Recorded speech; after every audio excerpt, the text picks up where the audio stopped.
Hello everyone, in this video we will learn about quinsy. Quinsy या peritonsillar abscess दोनों एक ही condition है, ठीक है। तो क्या होता है इसमें, कलेक्शन ऑफ पस इन पेरिटोन्सिलर स्पेस। पेरिटोन्सिलर स्पेस के अंदर पस का कलेक्शन हो जाता है। अब ये तो समझ में आता है, बट इसके लिए हमें ये भी जानना पड़ेगा कि पेरिटोन्सिलर स्पेस कहाँ पे है। तो कहाँ पे होती है ये space, between capsule of tonsil and superior constructor muscle of pharynx. जो टॉन्सिल होता है हमारा, मान लीजिए कि ये टॉन्सिल है, तो टॉन्सिल के अपर पोल के साइड होगा ये, अपर पोल के साइड टॉन्सिल के कैप्सूल एंड सुपीरियर कंस्ट्रक्टर जो मसल होगा फेरिंग्स, उस दोनों के बीच में होगी ये स्पेस, ठीक है। एंड अब ये पस क्यों कलेक्ट हुआ, वहाँ पे पस कहाँ पे आया, तो इटियोलॉजी में क्या है, तो कि सबसे पहले ये किसको होता है, ये मोस्ट कॉमनली किसको होती है ये कंडीशन, तो मोस्ट कॉमनली ये एडल्ट्स में देखने को मिलता है एंड रेयरली चिल्ड्रन में देखने को मिलता है, ठीक है। एंड यूजुअली एक्यूट टॉन्सिलाइटिस के बाद में ये देखने को मिलता है, एक्यूट टॉन्सिलाइटिस के अटैक के बाद ये देखने को मिलेगा। एंड ये जो पस का फॉर्मेशन होता है, तो पस कहाँ से आएगा, तो बैक्टीरिया का इन्फेक्शन हुआ होगा मोस्टली। तो जो ऑर्गेनिजम्स हो गए वो एरोबिक एंड एनारोबिक दोनों हो गए, मिक्स्ड इन्फेक्शन होगा, मिक्स्ड इन्फेक्शन देखने को मिलेगा एरोबिक एंड एनारोबिक दोनों ऑर्गेनिजम्स का, ठीक है। उसके बाद अब हम देखते हैं पैथोफिजियोलॉजी के बारे में। पैथोफिजियोलॉजी में क्या है, तो कि अगर किसी इंसान को रिकरेंट टॉन्सिलाइटिस हो रहा है, बार बार से टॉन्सिलाइटिस हो रहा है, तो क्या होगा, तो कि जो क्रिप्ट होगी, टॉन्सिल्स की क्रिप्ट होगी, हमने सबसे पहले एक्यूट टॉन्सिलाइटिस वाले वीडियो में देखा था ना कि टॉन्सिल्स के अंदर क्रिप्ट्स होती है, तो जो क्रिप्ट्स होगी टॉन्सिल्स की उसका फाइब्रोसिस हो जाएगा, ठीक है। यूजुअली क्रिप्टा मैग्नास जो सबसे बड़ी वाली क्रिप्ट है वो, तो क्रिप्ट का फाइब्रोसिस हो जाएगा एंड जो टॉन्सिलर क्रिप्ट है उसका क्लोजर हो जाएगा, इन्फेक्शंस की वजह से, न्यू इन्फेक्शंस की वजह से क्रिप्ट का क्लोजर हो जाएगा। एंड फिर क्या होगा, तो कि पस का कलेक्शन होगा इन्फेक्शन की वजह से, तो वो पस जो होगा वो ब्रेक हो जाएगा, ठीक है। अब मान लीजिए कि यहाँ पे पस का कलेक्शन हो रहा है एंड पस यहाँ से ड्रेन नहीं हो पा रहा है, एंड ये जो पस है वो जो कैप्सूल होगी टॉन्सिल्स की उसको ब्रेक करके बाहर नहीं आ जाएगा। पेरिटोन्सिलर सेलुलाइटिस मतलब वो जो स्पेस है वहाँ पे पहले सेलुलाइटिस होगा एंड एब्सेस यानी कि पस का फॉर्मेशन होगा। अब हम देखते हैं क्लिनिकल फीचर्स के बारे में। तो क्लिनिकल फीचर्स हमें दो देखने हैं, जनरल एंड लोकल। तो जनरल फीचर्स में क्या क्या है, तो कि सबसे पहले जनरल फीचर्स क्यों देखने को मिलते हैं, ड्यू टू सेप्टिसेमिया, सेप्टिसेमिया की वजह से देखने को मिलेगी जो जनरल फीचर्स है हमारे वो।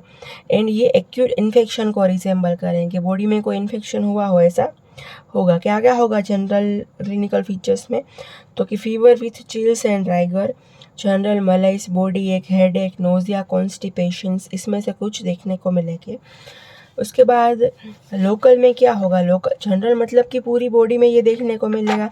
लोकल मतलब क्या, तो कि जहाँ पे ये डिसीज हुआ है उस वाले एरिया में क्या होगा, तो कि जनरली यूनिलेटरल सीवियर पेन होगा थ्रोट में। अब एक साइड के ही टॉन्सिल में होगा, कॉमन सेंस लगाए, अब हम तो जनरली ऐसी जो कंडीशन है वो एक साइड के टॉन्सिल में ही मोस्ट कॉमनली होती होगी ना, दोनों में ऐसा हो ये तो पॉसिबल होता होगा बट कम केसेस में। मोस्टली ये क्या होगा, तो कि यूनिलेटरल देखने को मिलेगा, एक साइड में ही होगा, थ्रोट में सीवियर पेन होगा।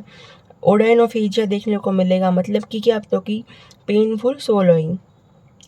इसमें जो स्पीच होगी पेशेंट की वो मफल्ड होगी एंड थिक होगी। तो इस टाइप की जो स्पीच है उसके लिए एक स्पेसिफिक नाम दिया हुआ है, हॉट पोटैटो वॉइस।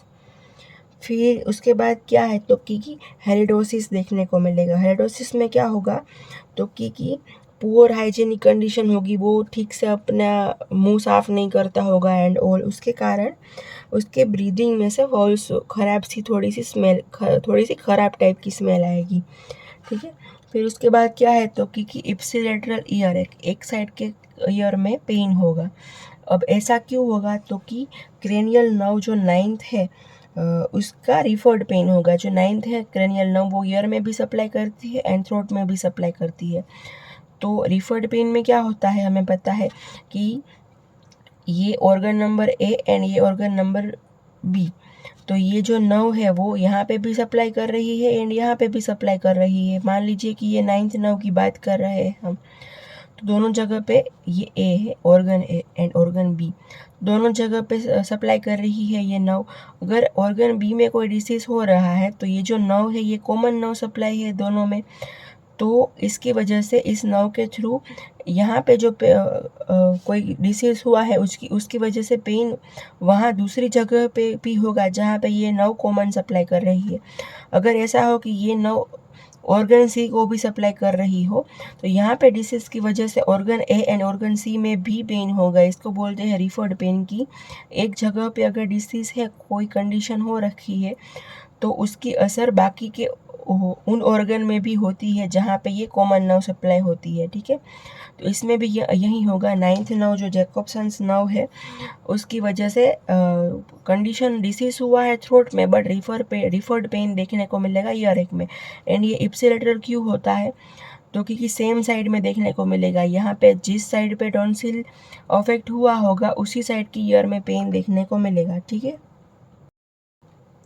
उसके बाद है ट्रिस्मस देखने को मिलेगा। क्यों, तो क्योंकि जो टेरिगोइड मसल है उसके स्पाज्म की वजह से।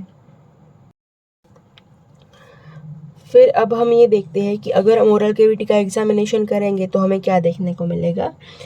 तो सबसे पहले जब हम एग्जामिनेशन करेंगे तो टॉन्सिल, फिर पिलर्स, सॉफ्ट पैलेट, जो भी साइड इन्वॉल्व हुआ होगा, राइट या लेफ्ट, इन्वॉल्व साइड का जो टॉन्सिल, पिलर्स, सॉफ्ट पैलेट, ये सब जो है वो स्वोलन हो गए एंड कंजेस्टेड हो गए। फिर उसके बाद है कि जो यूवुला है वो भी स्वोलन हो गया होगा, इडिमेटस होगा and pushed to opposite side. मतलब क्या, तो क्योंकि जनरली जो यूवुला है वो सेंटर में होता है हमारा, बट इस साइड का जो टॉन्सिल्स है वो बल्ज हो रखा होगा क्योंकि स्वेलिंग हो गई होगी वहाँ पे, तो उसकी वजह से ये जो है वो पुश हो जाएगा। वो हम यहाँ पर डायग्राम में से देख सकते हैं कि ये साइड वाला जो है ये पूरा ये टॉन्सिल्स है एक साइड का, दूसरी साइड का टॉन्सिल तो नॉर्मल है बट ये टॉन्सिल जो है वो एनलार्ज हो गया है, तो उसकी वजह से ये जो यूबुला है वो होना चाहिए था सेंटर में, बट अपोजिट साइड पुश हो गया है। ठीक है, फिर उसके बाद क्या होगा, तो कि टॉन्सिल जो अफेक्ट हुआ होगा उस टॉन्सिल के ऊपर एंटीरियर पिलर, सॉफ्ट पैलेट, वो सब बल्जिंग देखने को मिलेगा। फिर क्या है, तो कि म्यूकोपस भी देखने को मिलेगा टॉन्सिलर रीजन के आसपास, सर्वाइकल लिम्फेडेनोपैथी देखने को मिलेगी, टॉर्टिकोलिस देखने को मिलेगा। जो इसमें क्या होगा टॉर्टिकोलिस में, तो क्योंकि पेशेंट जो है वो अपना जो नेक है वो एक साइड पे टिल्टेड रखेगा। ठीक है, ऐसा सीधा नेक नहीं होगा उसका, बट एक साइड पे उसका नेक टिल्ट हो गया होगा। ठीक है, अब ऐसा किस साइड पे उसका नेक टिल्ट हो गया होगा, तो कि जिस साइड पे एब्सेस हुआ होगा, राइट साइड पे अगर एब्सेस हुआ है तो उसका हेड राइट साइड पे टिल्ट हो जाएगा। अगर लेफ्ट साइड में इन्फेक्शन एब्सेस हुआ है तो उसका हेड लेफ्ट साइड में टिल्ट हो जाएगा।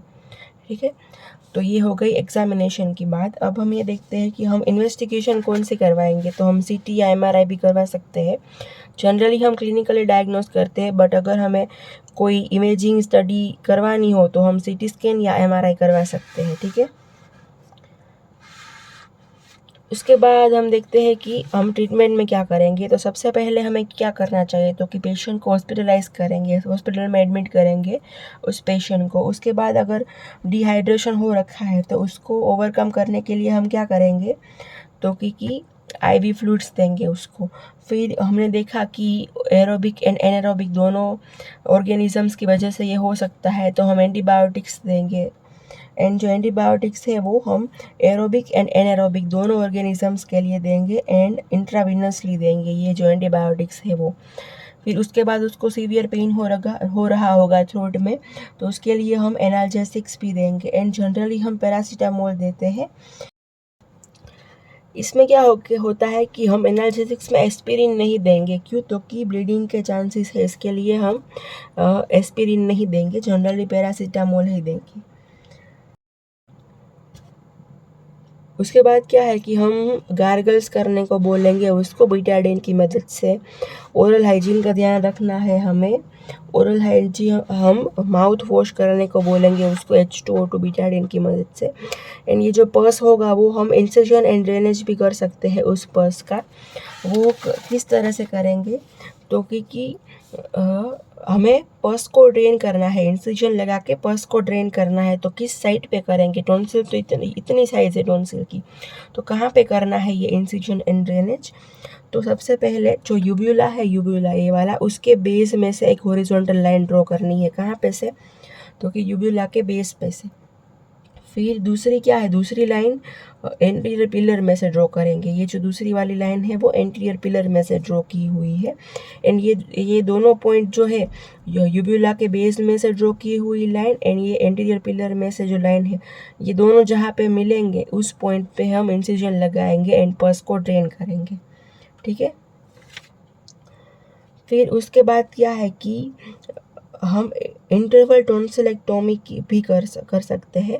क्विंसी के अटैक के बाद हम जब इन्फेक्शन थोड़ा सा ठीक हो जाए, फिर 4 to 6 वीक्स के बाद हम टॉन्सिलेक्टोमी भी कर सकते हैं। ठीक है, टॉन्सिल्स को रिमूव कर देंगे। एंड उसके बाद क्या है कि हॉट टॉन्सिलेक्टोमी नहीं कर सकते। क्यों? तो क्योंकि एनेस्थेसिया के ड्यूरिंग जो एब्सेस है उसके रप्चर होने के चांसेस है, एक्सेसिव ब्लीडिंग होने के चांसेस है, इसलिए वो नहीं कर सकते। हम टॉन्सिल जब ये इन्फेक्शन थोड़ा सा ठीक हो जाएगा ना, तो हम 4 to 6 वीक के बाद टॉन्सिलेक्टोमी करेंगे। ठीक है। उसके बाद अब हम ये देखते हैं कि कॉम्प्लिकेशंस क्या क्या हो सकती है इसकी। तो कि लेरिंग्स का एडिमा हो सकता है, सेप्टिसेमिया हो सकता है, जुगुलर वेनस थ्रोम्बोसिस हो सकता है, स्पॉन्टेनियस हेमरेज हो सकता है, पैराफेरेंजियल और लंग एब्सेस हो सकते हैं। एंड ये जो स्पॉन्टेनियस हेमरेज की बात की हम, तो स्पॉन्टेनियस हेमरेज जनरली कहाँ से होगा? तो कि कैरोटिड आर्टरी और जुगुलर वेन में से होगा। हेमरेज में ब्लीडिंग होता है ना, तो वो ब्लड कहाँ से आएगा? तो कि कैरोटिड आर्टरी और जुगुलर वेन में से आएगा। फिर जो एडिमा ऑफ लेरिंग्स है, लेरिंग्स का एडिमा होने की वजह से रेस्पिरेशन में प्रॉब्लम होगा, तो हमें ट्रेकियोस्टोमी भी करनी पड़ सकती है। फिर उसके बाद है कि लंग एब्सेस। तो लंग एब्सेस क्यों होगा? तो क्योंकि अगर जो ये एब्सेस बना हुआ है उसका स्पॉन्टेनियस रप्चर हो गया, तो ये पस जो है उसका एस्पिरेशन हो जाएगा ना लंग के अंदर, तो उसकी वजह से लंग एब्सेस होगा। ठीक है। आई होप आपको इस डिसीज़ के बारे में थोड़ा सा आइडिया आ गया है। अगर कोई डाउट है तो आप मुझे कमेंट सेक्शन में पूछ सकते हैं। टॉपिक सजेस्ट करने हो तो भी वहाँ पे कर सकते हैं। Thank you.